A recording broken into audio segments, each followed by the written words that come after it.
আমাদের দেশের আমরা একটা রাজনৈতিক সংলাপ শুরু করি যে কে কতটা দেশপ্রেমিক, কে কার সরকার দেশের জন্য ভালো, কথায় কথায় আমরা স্লোগান দেই হাসিনার সরকার বারবার দরকার। আমরা বলি ওয়াকারের সরকার ঘন ঘন দরকার। এবার আমরা এই ধরনের একটা ন্যারেটিভ বা স্লোগান আমরা তৈরি করি। যে কোনো সরকার পতনের পরে, ইভেন দেন আপনাদের খেয়াল আছে কিনা জানি না, জাতীয় পার্টির সরকার যখন 90-এর দশকে ফল করলো, আপনি কি জানেন একটা শ্রেণীর জনগণ সেল করার চেষ্টা করলো এরশাদের সরকার বারবার দরকার, এরশাদকে আবার ক্ষমতায় আনতে হবে। ঠিক একইভাবে আবার বিএনপি যখন ফল করলো 1996 সালে, আওয়ামী লীগ আসলো, আওয়ামী লীগের একটা ন্যারেটিভ তৈরি হলো খালেদা জিয়ার সরকার বারবার দরকার। এরপরে একই গতানুগতিক ভাবে এই আওয়ামী লীগের ক্ষেত্রে তাই হলো, আওয়ামী লীগের সরকার বারবার দরকার। কিন্তু যেই বিষয়টাকে আমি ফোকাস করতে চাচ্ছি, আমরা বাংলাদেশিরা ধর্মীয় কারণে হোক, দেশপ্রেমের জন্য হোক, যে কোনো কারণে হোক, আমাদের ভিতরে অ্যান্টাই ইন্ডিয়ান একটা সেন্টিমেন্ট কাজ করে। কারণ আমাদের বাচ্চা কাচ্চারা, আমাদের মুক্তিযুদ্ধ পরবর্তী জেনারেশনরা, প্রত্যেকটা মানুষ যারা একটু লেখাপড়া করেছে সবাই বুঝেছে যে মুক্তিযুদ্ধের আসল অবজেক্টিভিটি কি ছিল। আমাদের এই যুদ্ধটা কি ভারত পাকিস্তান যুদ্ধ ছিল, বাংলাদেশের স্বাধীনতার যুদ্ধ ছিল, ভারত কি আমাদেরকে সাহায্য করতে এগিয়ে এসেছিল, পাকিস্তান কি এতটাই খারাপ কাজ করেছিল যে তাদেরকে জুতা পেটা করে দেশ থেকে তাড়িয়ে দিতে হবে? সাবজেক্টটা আপনারা একা একা, আপনি লেখাপড়া করেছেন, আমি লেখাপড়া করেছি। এখন লেখাপড়া করার ক্ষেত্রে বেশ কিছু ডিফারেন্ট মানসিকতাও তৈরি হয়। কেউ জগজিৎ সিং অরোরার ইতিহাস পড়েছে, বায়োগ্রাফি পড়েছে, কেউ মানেকশর বায়োগ্রাফি পড়েছে, কেউ অ্যান্থনি মাস্কারেনহাসের বই পড়েছে, কেউ এয়ার মার্শাল আসগর খানের বই পড়েছে, কেউ ব্রিগেডিয়ার জেনারেল সালে সিদ্দিক অথবা সিদ্দিক সালে এদের বইও পড়েছে। এবং বাংলাদেশে লোকজনদের মুক্তিযুদ্ধের যে ইতিহাস লেখে, এগুলো ওই ইতিহাস পড়লে আমার হাসি লাগে। বাংলাদেশের যে কোনো মুক্তিযোদ্ধা, whether it is general Shaukat Ali অথবা অন্য কোনো জেনারেল, শফিউল্লাহ বা অন্য যে কেউ, একে খন্দকার লেখার ভিতরে কিছুটা প্র্যাগম্যাটিজম আছে, কিন্তু ডিসক্রিপশনে যদি আপনি যান, you are going to see a bigger gap. তাদের কথাবার্তা ছিল এইরকম যে আমরা ব্রিজের নিচে গেছি, ব্রিজ উড়াই দিছি, এটা ছিল তাদের মুক্তিযুদ্ধের ইতিহাস। বাট অবজেক্টিভিটি, গোল, এগুলো নিয়ে যদি আপনারা পড়েন, আমি সিআই এর কিছু ডিক্লাসিফাইড ডকুমেন্ট পড়েছি 60-এর দশকে, 70-এর দশকের, 80-এর দশকের। ওখানে মূল সমস্যাগুলো ছিল টেরিটোরিয়াল গেইন, মানে territorial gain and military build up for the sake of the survival. Main objectivity ছিল এইটা। এখন military build up and territorial gain for the survival, এই কথাটা পাকিস্তানের জন্য যতটা প্রযোজ্য না ছিল, তার চেয়ে বেশি প্রযোজ্য ছিল ভারতীয়দের জন্য। অনেকে আমাকে জিজ্ঞাসা করেছে, ভাই ভারতীয়দের জন্য কেন প্রযোজ্য ছিল? একটা কারণে প্রযোজ্য ছিল, ভারতীয়রা 64, 65, 66, 67, 68, 69 পর্যন্ত, আপনারা কি জানেন তাদের civil administration, army and paramilitary তাদেরকে 65 সালের বেতন দিচ্ছে 66 সালে। এক্সকিউজ মি, তাদের ইকোনমি এতটাই খারাপ ছিল, তারা 68 সালের বেতন দিচ্ছে 69 সালে। আপনারা জানেন কিনা জানি না, একদিকে তারা অরুণাচল প্রভিন্সের ওখানে চায়নার সাথে যুদ্ধ করতেছিল, অন্যদিকে পাকিস্তানের সাথে তারা যুদ্ধ করতেছিল। অন দ্য আদার হ্যান্ড, ওই সময় আইএমএফ এবং ওয়ার্ল্ড ব্যাংকের সাথে তাদের টানন পোড়ন যাচ্ছিল লোন নিয়ে। আরো ছিল ইন্ডাস্ট্রিয়াল ডেভেলপমেন্টের ক্ষেত্রে ইন্ডিয়া তখন অতটা এগোনো ছিল না। তাইলে territorial gain and military build up for the survival, এই কথাটা পাকিস্তানের জন্য যতটা প্রযোজ্য ছিল, তার চেয়ে 14 গুণ প্রযোজ্য ছিল ভারতের জন্য। এখন আপনারা হাসবেন, আমি বলবো as of today India felt like they're in the same situation. IT ক্ষেত্রে তাদের অনেক ডেভেলপ হয়েছে, ইন্ডাস্ট্রির ক্ষেত্রে তাদের অনেক ডেভেলপ হয়েছে, কিন্তু ডেভেলপ হয় না তাদের মানসিকতা, ফকিন্নি মানসিকতা, যার জন্য তারা কন্টিনিউয়াসলি নেপালের সাথে বৈরী ভাবাপন্ন পলিসি তারা অ্যাডপ্ট করেছে, ভুটানের সাথে করেছে, বার্মার সাথে করেছে, পাকিস্তানের সাথে করেছে, কোথাওই সুবিধা করতে পারে না, কিন্তু বাংলাদেশে করেছে, সুবিধা করতে পারে। কারণ একটা সেম ভাষাভাষী এবং বাংলাদেশে 8 to 10% 11% লোক আছে যারা হিন্দু ধর্মাবলম্বী, এবং হিন্দু ধর্মাবলম্বীদের ভিতরে বাংলাদেশে 85 to 90% হিন্দুরা মনে করে যে বাংলাদেশের স্বাধীনতার দরকার ছিল না, Bangladesh should be integral part of the India and they should live that way. শুধু কি হিন্দুরা? মুসলমানদের ভিতরে বিশাল একটা অংশ মনেই করে না যে বাংলাদেশের দরকার আছে। এবং আরেকটা কথা, স্বাধীনতার পরে আজ অবধি আপনারা অনেকেই জানেন, এটা নিয়ে আমি কথা বলেছি, আজ পর্যন্ত গত 54 বছরে একটা অ্যান্টি এসপিওনাজ ল স্পেসিফিক তৈরি করে নাই, তৈরি হইতে দেয় নাই। আমরা ছোট সময় থেকে শুনেছি র, কিন্তু এর বিচার কিভাবে করবে? কেউ যদি if a Bangladeshi citizen become the tools of law, how we are going to apprehend him and put him on a due process? কিভাবে করব? আইন আছে, ব্রিটিশ আমলের 1952 and 1948 এর একটা ধারা বাংলাদেশে ব্যবহার করে, ইউজলেস। আজ পর্যন্ত কেমন হয়েছে যে রয়ের অপারেটিভদের ভিতরে অথবা তাদের সাপোর্ট কাস্ট, আমরা যদি কাউকে অ্যাপ্রিহ্যান্ড করি তার বিচারটা কোথায় করব, কিভাবে করব? মিলিটারি ট্রাইব্যুনালে হবে না সিভিল কোর্টে হবে না ক্রিমিনাল কোর্টে হবে? We have no idea. আজকে কোন একটা সময় বাংলাদেশে কেউ যদি কাউকে ঘটি বলতো, খুব বেইজ্জতি হইতো, যে শালা ঘটি।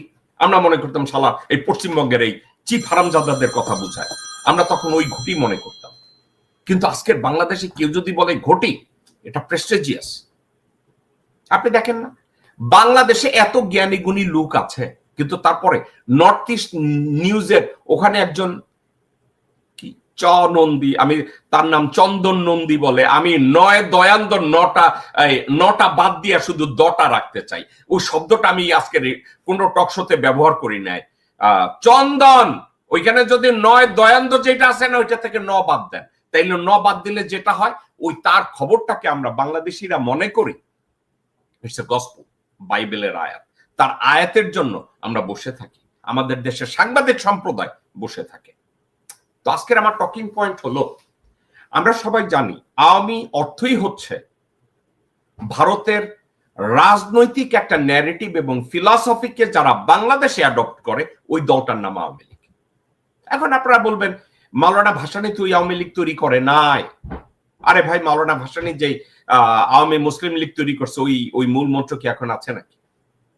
ইভেন দেন মুজিব শেখ যে দল তৈরি করছে এবং যেভাবে তৈরি করছে, মুজিব শেখ নিজে বেমান হইয়া ওই আওয়ামী লীগের ছাত্রলীগ করছিল 1948 সালে। তো আজকের আমরা বাংলাদেশিরা আওয়ামী রাজনীতিতে তারা থাকবে কি থাকবে না, এর জন্য মাসুদ কামালের কথার কোনো অভাব নাই, ফজলুর রহমানের কথার কোনো অভাব নাই, সেনা প্রধানের কোনো কথার অভাব নাই, এমনকি ডক্টর আসিফ নজরুল পর্যন্ত বলে অংশগ্রহণমূলক একটা নির্বাচন। ওয়ারাস 2014 সালে এসব লিটার, মানে যারা নিজেদেরকে বলে লিটারেট অর কি বলে বুদ্ধিজীবী, সোকল বুদ্ধিজীবী, তারা একবারও বলে নাই অংশগ্রহণমূলক নির্বাচন। 18তেও বলে নাই, এমনকি 24এও তারা বলে নাই। কিন্তু এখন participatory election, free fair and participatory election, তসবি টিপে। কিন্তু একবার যারা তসবি টিপে এই দলকে অংশগ্রহণ করতে হবে, একবারও বলে নাই অফকোর্স আওয়ামী লীগ এই নির্বাচনে অংশগ্রহণ করবে, কিন্তু যাদের বিরুদ্ধে একটা কেস আছে তাদের বিচারটা আগে করতে হবে, এটা নিয়ে কোনো কথা নাই। তাইলে সারমর্মে আমরা এটা ধরে নিতে পারি, যে বাংলাদেশে আওয়ামী লীগ এবং শেখ পরিবারের রাজনীতি মেনে নেওয়ার অর্থ হচ্ছে বাংলাদেশে ভারতের বাংলাদেশ বিরোধী যত ষড়যন্ত্র আছে এটা বৈধ, দেশ বিরোধী যত বিট্রিয়াল আছে, দেশদ্রোহিতা আছে, দেশের ক্ষয়ক্ষতি আছে, সব বৈধ, এর কোনো বিচারের দরকার নেই। এই সাবজেক্টটা নিয়ে আমি এক ভদ্রলোকের সাথে কথা বলবো, উনি খুব পড়ুয়া একজন মানুষ, ওনার সাথে আমি 2 দিন আগেও কথা বলেছি, আজকেরও ওনার সাথে এই বিষয়গুলো নিয়ে কথা বলবো। আসুন আলোচনাটা, ওই দিনকার আলোচনা আমি এনজয় করেছি, আসুন আজকের আলোচনাটাও হয়তো আমরা সবাই মিলে এনজয় করব।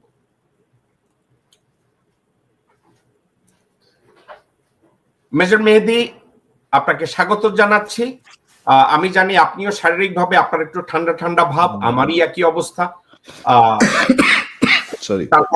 তারপর আমি খুব হ্যাপি যে আলোচনাটা আপনাকে নিয়ে আমি শুরু করতে পেরেছি। আমার ইন্ট্রোডাকশনটা একটু বড় হলো, এই জন্য বড় হলো কারণ এই প্রেক্ষাপটটা যদি আপনি এতভাবে বোঝানোর চেষ্টা আমি করি, আমার এটা টকশো বলে না, আমার এটা, আমি কি বলি জানেন, আমি কিছু লেখাপড়া করি, আমার এই লেখাপড়াটা, আমার অভিজ্ঞতা যেখানে যতটুকু আছে আমি শেয়ার করি। আমি তো আমজনতারই একজন। তো আপনি বিজ্ঞ মানুষ, আপনি অনেক বড় চাকরি করেছেন, বহু লেখাপড়া করেছেন, আপনার সাথে আলাপ আলোচনা করলে দর্শক হয়তো আরো নতুন কিছু জানবে। দেয়ারফর আপনাকে স্বাগত জানাচ্ছি আজকের আলোচনায়। আসসালামু আলাইকুম। জি, আসসালামু অনেক ধন্যবাদ আপনাকে আবার আমাকে আপনার এই অনুষ্ঠানে দাওয়াত দেওয়ার জন্য। আমি চেষ্টা করব আমার যেটুকু জ্ঞান আমি এই পর্যন্ত অর্জন করেছি তা যদি বাংলাদেশের মানুষের কোনো কাজে লাগে এবং বাংলাদেশ মানুষ যদি এই জ্ঞানের মাধ্যমে আরো সচেতন হতে পারে, কারণ আমাদের সচেতনতার অভাবেই এই গত 16 বছর একটা রেজিম তাদের যা ইচ্ছা তাই করতে পারছে এবং এটার বেনিফিশিয়ারি আমি বারবারই একটা শব্দ উচ্চারণ করি আমার প্রত্যেকটা টক শো বা যেখানে আমি কথা বলি, সেটা হচ্ছে আপনারা খেয়াল করবেন যে কোনো ঘটনার বেনিফিট কারো থাকতে হয়। আমি শুরু করেছিলাম এই কথাটা বিডিআরকে দিয়ে। বিডিআর হত্যা যখন করা হয় 2009 সালে, তখন আমি বারবারই বলেছিলাম যে এই বিডিআর হত্যায় কি বিডিআর কোনো সৈনিকের বেনিফিট হয়েছিল, কোনো বেনিফিট কি তারা পেয়েছিল? আমার জানা মতে না। তাহলে বেনিফিটটা কার গিয়েছিল? তো আমি সবসময় বলি বেনিফিটটা গিয়েছিল আমাদের পার্শ্ববর্তী দেশ ইন্ডিয়ার, কারণ তাদের বেনিফিট না থাকলে এত বড় একটা হত্যাযজ্ঞ হওয়া সম্ভব নয়। কারণ হত্যাযজ্ঞ হওয়া মানে প্রত্যেকটা মানুষের শাস্তিযোগ্য অপরাধ। এই অপরাধটা কেউ যদি করে থাকে তাহলে তার পিছনে থাকতে হবে যে কারো না কারণে বড় ধরনের কোনো বেনিফিট আছে, যারা এই বেনিফিটের জন্য তারা এরকম হত্যাযজ্ঞও চালাতে পারে। ঠিক আপনার এই মানে কথার প্রসঙ্গে আমি বলি যে ডেফিনেটলি আপনি যে ইকোনমিক্স নিয়ে কথা বলছেন, জিওপলিটিক্সে বর্তমানে যদি আমরা কোন অবস্থানে আছি, বাংলাদেশ তার ইকোনমিটা কেমন ভাবে দেখছে এবং ভবিষ্যতে বাংলাদেশের মানুষের এই অর্থনৈতিক উন্নতি কিভাবে হবে, সেটাকে যদি আমরা আলোচনার সাবজেক্ট হিসেবে নিয়ে আসি, তাহলে সেখানে আমাদের একটা বড় চ্যালেঞ্জ হচ্ছে আমাদের পার্শ্ববর্তী দেশ ভারতের, তাদের সাথে আমাদের ইকোনমিক টাইজটা কি আছে, কি ধরনের চুক্তি আছে, কি ধরনের bilateral financial terms and conditions দেওয়া আছে, সেগুলো নিয়ে বর্তমান সরকার কি ভাবছেন, ভবিষ্যতে যে সরকার আসতে যাচ্ছেন তারা কি ধরনের করতে পারেন, সেখানে যদি আমাদের এই বক্তব্য থেকে কোনো জিনিস উদ্ঘাটিত হয় বা একটু শঙ্কা থেকে আমরা দূরে থাকতে পারি, আমি মনে করি আমাদের এই আলোচনাটা সার্থক হবে। আপনি শুরু করতে পারেন। মেজর মেহেদী, সিম্পল একটা সাবজেক্ট দিয়ে শুরু করি। গৌতম আদানির সাথে যখন চুক্তি করা হয়, আপনি এই চুক্তিটার অনেক ডিটেলসে আমি যাব না, সেটা একটা সাবজেক্টকে টানবো, কারণ আমি আর আপনি যদি এই পুঙ্খানুপুঙ্খ রূপে আলোচনা করতে যাই, it will take couple of days, right, it take long time. Okay, আমি আপনাকে স্রেফ একটা কথা বলি।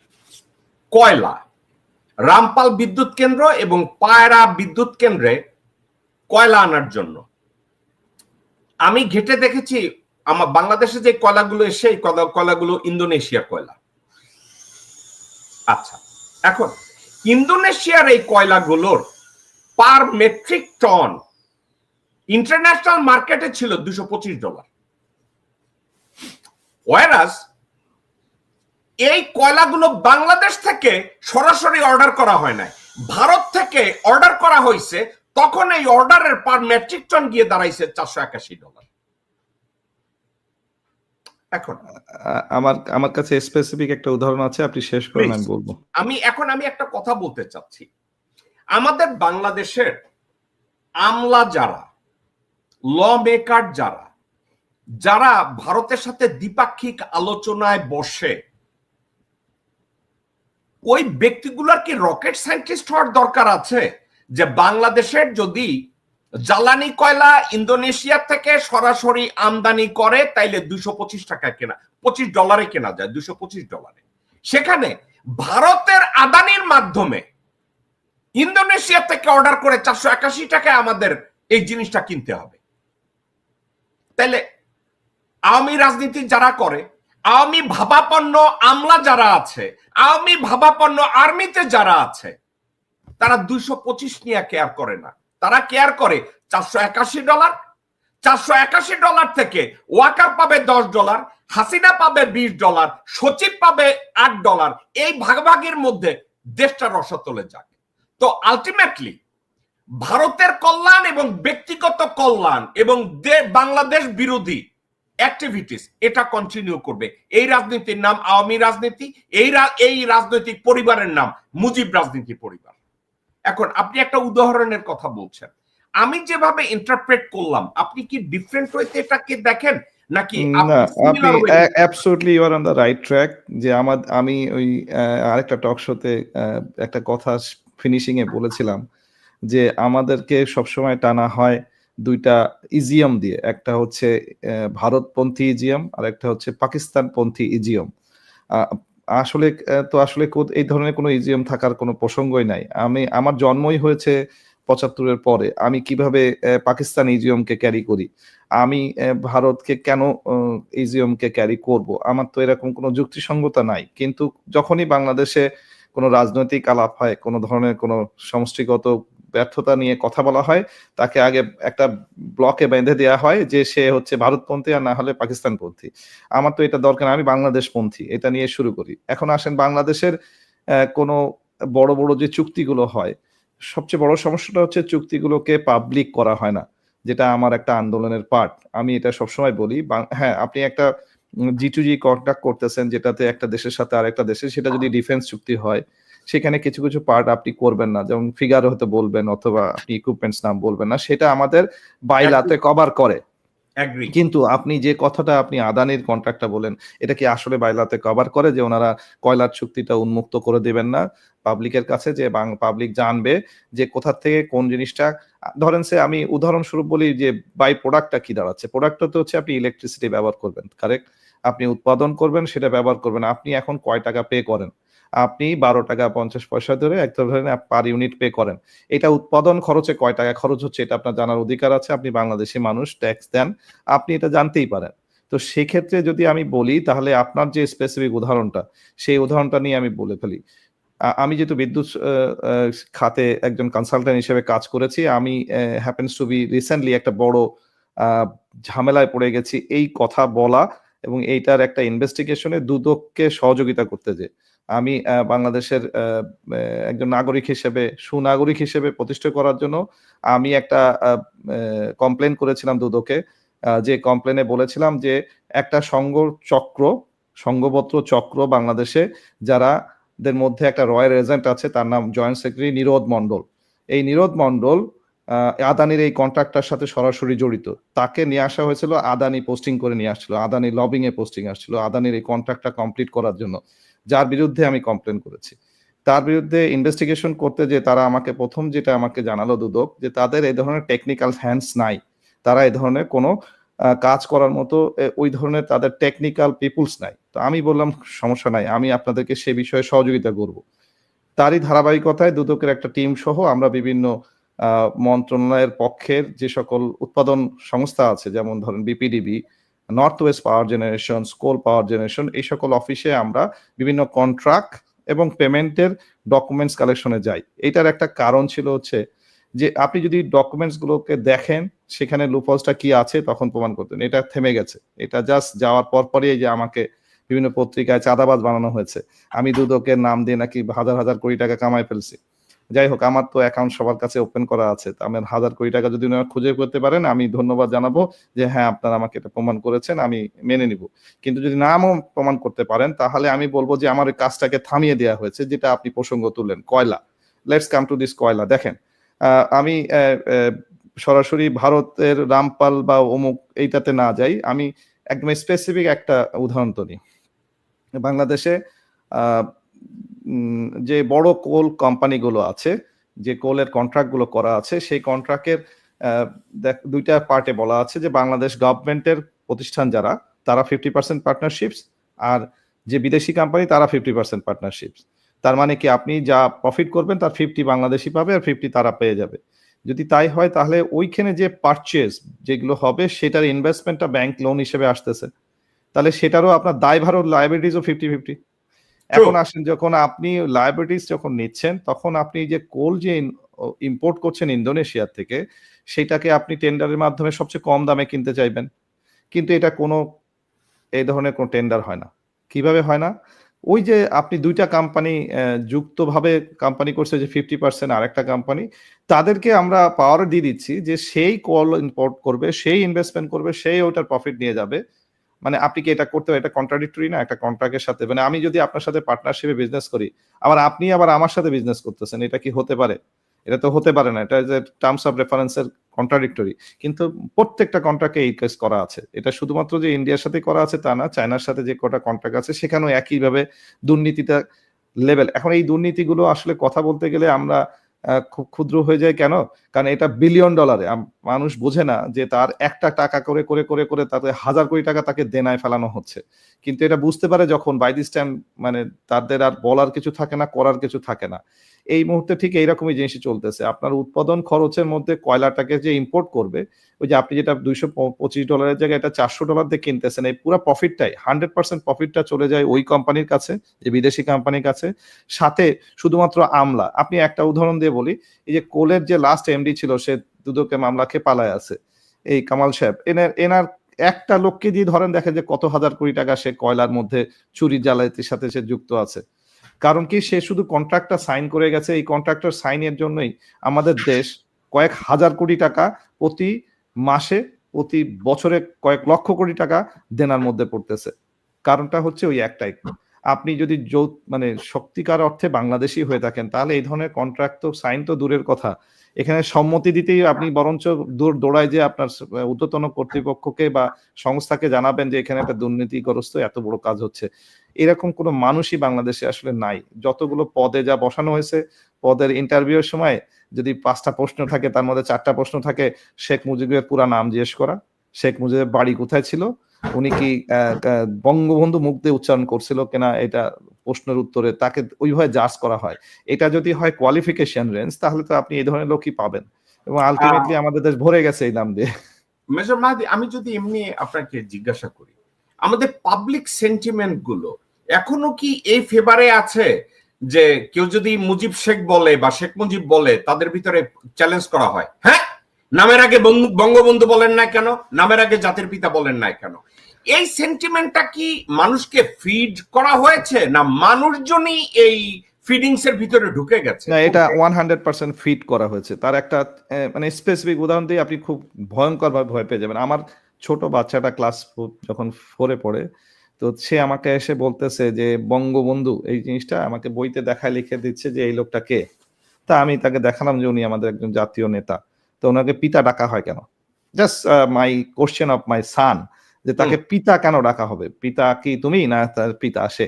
আমি বললাম যে বাবা, এটা একটা উপাধি দিয়েছে, যেটা তার মানে হচ্ছে এটা ইমপ্লিমেন্ট করা হচ্ছে এই একদম ক্ষুদ্র বাচ্চার বইয়ের মধ্যে থেকে তাকে ইমপ্ল্যান্টেড করে দেওয়া হয়েছে যে তুমি এই একটা লোককে চিনবা, তুমি একটা লোককে মানবা, আর কাউকে মানতে পারবা না। আর কেউ বাংলাদেশে কোনো নেতা থাকবে না, আর কোনো মানে প্রতিনেতা থাকবে না। যার ফলে কি হয়েছে যে আপনি এগুলোকে এমন ভাবে করেছেন, এই যে প্রত্যেকটা প্রতিষ্ঠানে, যে আমি আপনাকে বললাম, আপনি যদি খুব সিম্পল ভাবে আপনি কোশ্চেন উত্তরগুলো নিয়ে আসেন, গত 15 বছরে পুলিশে ভর্তি করার ক্ষেত্রে যে সকল কোশ্চেন তৈরি করা হয়েছে, পিএসসি তে যে সকল কোশ্চেন তৈরি করা হয়েছে, সেই কোশ্চেন গুলো নিয়ে এসে আপনি এখানে পাবলিক করে দেন, দেখবেন যে ওখানে 18টা 20টা যদি প্রশ্ন থাকে, তার মধ্যে 10টা প্রশ্ন আছে হচ্ছে বঙ্গবন্ধু, গোপালগঞ্জ, এই সকল ন্যারেটিভস দিয়ে। এইটা কি তার যোগ্যতা যাচাই করার প্রশ্ন ছিল? তার যোগ্যতা, সে যদি একজন পদার্থবিজ্ঞানী হিসেবে জয়েন করে তাহলে পদার্থবিজ্ঞান জানে কিনা সেটাই প্রশ্ন হওয়ার কথা ছিল, কিন্তু সেটা তো দূরের কথা। তাকে বলা হয়েছে যে সে কতটুকু অনুগত থাকবে এবং কতটুকু ইন্ডিয়া প্রবণের নেগেটিভিটি থেকে পজিটিভিটিতে থাকবে সেইটাকে এনশিওর করা হয়েছে প্রত্যেকটা। এবং এটার জন্য খুব আজব ভাবে দেখা যায় বাংলাদেশের যে সচিবালয়ের সচিবের তালিকা দেখেছিলাম আজ থেকে ধরেন 2-3 বছর আগে, সচিবের তালিকাগুলো যদি দেখেন যে বাংলাদেশের হিন্দুইজমকে মাইনরিটি ধরা হয়, তো যদি মাইনরিটি থাকে তার মানে কি, আমার যদি সচিব থাকে 50 জন, তার মধ্যে তাহলে ম্যাক্সিমাম 5 জন থাকবে হিন্দু। এটা উল্টা ছিল, 45 জন হিন্দু 5 জন মুসলমান, এরকম একটা সিচুয়েশন আমরা পার করেছি। তার মানে তারা খুব ক্যাটাগরিক্যালি মন্ত্রণালয়গুলোকে আগে আঘাত করছে, তার মানে ওই জায়গায় তাদের সকল নিজস্ব লোকগুলোকে বসাইছে।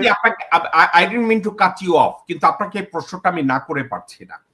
আপনি কি মনে করেন এটা, এই সেন্টিমেন্ট, এই ন্যারেটিভ, এই সিচুয়েশনটা তৈরি কি স্রেফ আওয়ামী লীগের শাসনামলেই হয়, নাকি অন্য রাজনৈতিক দলের ক্ষেত্রেও এই কথাগুলো প্রযোজ্য, যেমন জাতীয় পার্টি অথবা বিএনপি? আমি আমার আমার আমার বয়স 50 বছর, আমি আসলে এর ঊর্ধ্বে যাব না, আমি এর মধ্যেই থাকবো।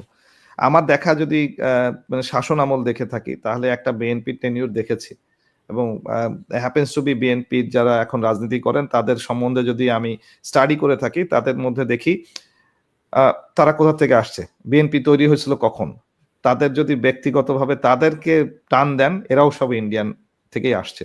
তার মানে হচ্ছে আওয়ামী লীগের যখন বাংলাদেশে তো একসময় বাকশাল হলো 75-এর আগে, বাকশাল হয়ে তখন তো একটা পার্টি ছিল, তার মানে নেতা বলতে সবই মানে আওয়ামী লীগই ছিল। তারপর থেকে ভেঙে তৈরি হলো হচ্ছে বিএনপি, তারপরে হলো আবার জাতীয় পার্টি। তার মানে ওই ধারাবাহিকতা এখনো রয়ে গেছে। আপনি পুরাতন যত নেতা দেখবেন all are from the same categorically. আপনি আজকে গয়েশ্বরকে ধরেন, গয়েশ্বরের ব্যক্তিগত ব্যাকগ্রাউন্ডে যান, দেখবেন যে সকল সবই ইন্ডিয়া ইজমেই তার মধ্যে থাকবে। আপনি গয়েশ্বর সম্পর্কে, আমি গয়েশ্বর নামটা দেখেন, আপনি আর আমি এই শো শুরু করার আগে গয়েশ্বর আমাদের ইস্যু ছিল না, কিন্তু এক্সকিউজ মি, আলোচনার মধ্যে আপনি টেনে নিয়ে এসেছেন। দেখা গেল গয়েশ্বরের মেয়ে আর মেয়ের জামাই, সে ইন্ডিয়ান হাই কমিশনে রাজেশ অগ্নিহোত্রী রয়্যাল অপারেটিভ তার সাথে বসে কাগজ সাইন করতেছে।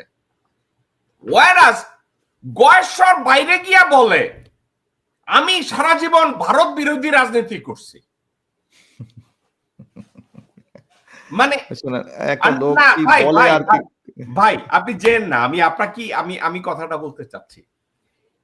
আমরা সবাই দেখি চোখের সামনে গয়েশ্বরের মেয়ের জামাই রাজেশ অগ্নিহোত্রী রয়্যাল অপারেটিভ তার সাথে বসে কাগজ সাইন করতেছে, আর গয়েশ্বর মাঠে যে স্লোগান দেয় সারা জীবন আমি ভারত বিরোধী, জিয়ার রাজনীতি করেছে, জিয়ার রাজনীতিতে বিশ্বাস করেছি, দর্শক হাতে তালি দেয়। মানে এই হাতে তালিটাও কি শিখানো, নাকি আপনি মনে করেন হাতে তালি দেওয়ার জন্য পয়সা পায়? আপনি তো ভাই রাজনীতি তো আমাদের দেশের হাতে তালি রাজনীতি দেখছি। আপনি একটা সিম্পল জিনিস দেখেন, বাংলাদেশে ইলেকশন আসলে মোটরসাইকেল, তেল এইগুলো পাবে, এটা একটা ইয়াং জেনারেশনের একটা ক্রেজ। তার দরকার নাই কে বিএনপি কে আওয়ামী লীগ, তার দরকার হচ্ছে মোটরসাইকেল, তার দরকার হচ্ছে তেল, তার দরকার কিছু কাঁচা টাকা। তার এখন বয়স হচ্ছে সে ফুর্তি করবে, এবং এই ফুর্তি করার জন্য রাজনীতিতে টাকা, কাঁচা টাকা ছড়ানো হয়, এবং এটা একটা কালচার হয়ে দাঁড়াইছে। এটাকে যদি আপনি মানে বিরোধী করতে চান তাহলে নতুন কালচার আনতে হবে। ধরেন সে এখন এনসিপি তারা কিছু প্র্যাকটিস করার চেষ্টা করতেছে যে they will not follow those category. এই জন্য দেখবেন যে পোশাক আশাকে পর্যন্ত পরিবর্তন আনা হয়, যে এনসিপি এরা নর্মাল শার্ট প্যান্ট পরে, এবং এখনকার উপদেষ্টারা নর্মাল শার্ট প্যান্ট পরে হলেও তারা ইয়ে করেন, ওই কোট পরে টাই পরে স্যুট পরে তারা অফিস করেন না, বা তারা পাবলিকলি ফাংশনে আসেন না। এটা একটা কালচার তৈরি করা হচ্ছে, কিন্তু এই কালচারে কিন্তু এই বিএনপি এরা পছন্দ করছে না। কেন পছন্দ? তারা কটাক্ষ করতেছে, দেখাচ্ছে যে তাদেরকে কালার করার চেষ্টা করছে। এই কালচারগুলো আসা দরকার। কারণটা হলো যে আপনি ইকোনমিক্যালি বেনিফিটেড হতে পারবেন কিভাবে? ভাই আপনি সারাদিন তো স্যাক্রিফাইস করে দিচ্ছেন আপনার লাইফ রাজনীতি করার জন্য, আপনার তো স্যাক্রিফাইসড লাইফ, তাহলে সেখানে তো আপনার ইকোনমিক্যালি আপনি বেনিফিট হওয়ার কথাই না। সো আপনি serving, you are voluntary serving, তো ভলান্টিয়ার সার্ভিস তো পয়সা বানানোর কথা না। কিন্তু আপনি এই যে লিস্ট গুলো এখন বের হয় যে 65টা বাসা একজন ভূমি মন্ত্রীর যদি ইউকেতে পাওয়া যায়, তার মানে কি তারা তো চুরি করছে, এটা প্রমাণ করার জন্য কি আমার বাজারে বাজারে হাঁটে হাঁটে বলে মাইকিং করা দরকার আছে? এটা মাইকিং করা, এটা তো প্রমাণিত। আমি আপনাকে যে টার্মসটা আনতে চাই, যেহেতু আপনি আজকের সাবজেক্ট যেটা করেছেন, দেখেন আপনি আমাদের যে বাংলাদেশের শেয়ার মার্কেট, আমাদের শেয়ার মার্কেটে যে ইনভেস্টমেন্ট, শেয়ার মার্কেটে ইনভেস্টমেন্টের যে স্টাইলটা, এটা হচ্ছে আইডেল মানিটা আসলে শেয়ার মার্কেটে থাকে, এবং এই মার্কেটের টাকাটাকে দিয়েই একটা ইকোনমিক্সের বড় পরিবর্তন আনা হয়। আপনি আজকে যত রকমের এই দুর্নীতির টাকা পয়সা এগুলো সারা পৃথিবীতে ছড়ায় যাওয়ার পরে ইনভেস্টমেন্ট কোথায় হয়েছে জানেন? ইন্ডিয়াতে। এই পুরা ইন্ডিয়ার শেয়ার মার্কেটে বাংলাদেশের নাগরিকের উপর থেকে ব্যান তুলে দেওয়া হয়েছে। তার মানে হচ্ছে আপনি without disclosure you can put all black money in Indian share market. এইটাই যদি হয়, তার মানে হচ্ছে ওরা তো চাইবে যে গন্ডগোল বাংলাদেশে থাকুক এবং বাংলাদেশে এই কালো টাকা কামাক এবং এই কালো টাকাগুলো ওখানে ইনভেস্টেড হোক। আমাদের এর ক্ষেত্রে করণীয় কি? আমাদের সরকার আসলে কি আদতে কিছু করতে পারছে? আমি কেন জানি না, মানে আমি খুব হতাশ হয়ে গেছি যে বর্তমান সরকারের তাদের ক্যাটাগরিক্যালি তারা সবসময় বলার চেষ্টা করতেছে আমি এন্ট্রিম গভর্নমেন্ট, আমার আসলে তেমন কিছু করার নাই, আমি জাস্ট ইলেকশন দিব। ইলেকশন ছাড়া তাদের আর কি কোনো কাজ নাই? মেজর মাহাদি, আপনাকে এই কথাটা আমি একটু ইন্টারাপ্ট করি।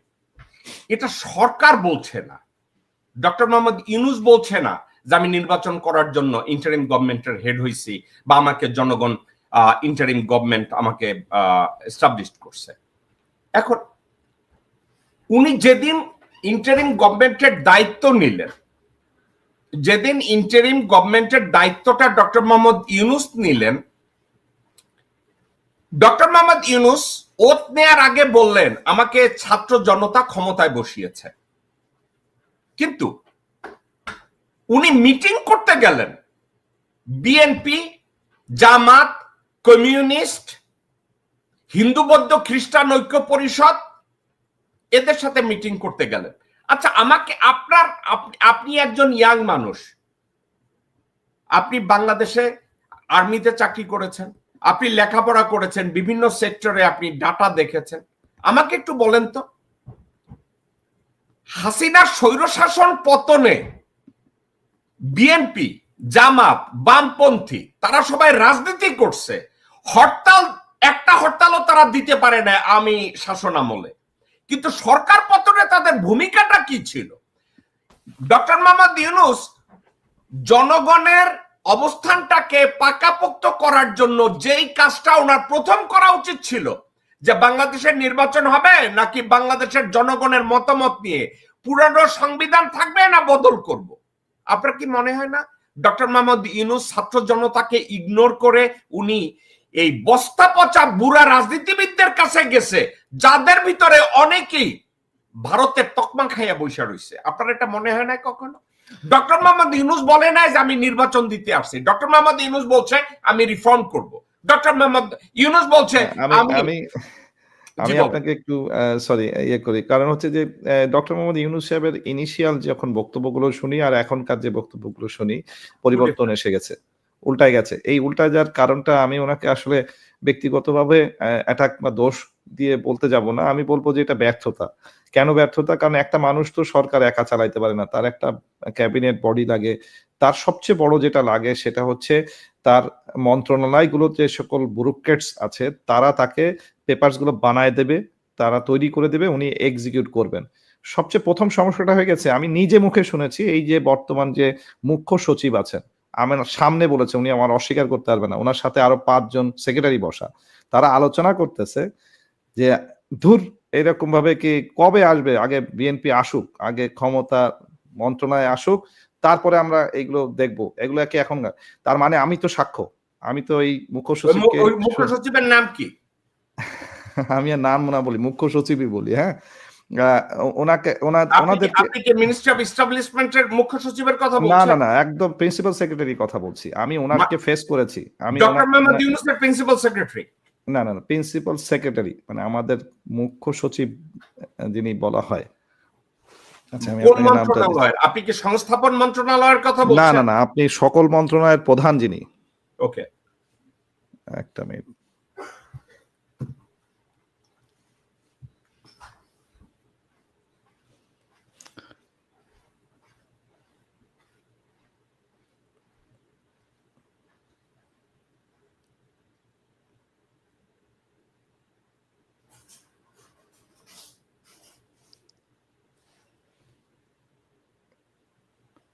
ওনার নাম হচ্ছে মিস্টার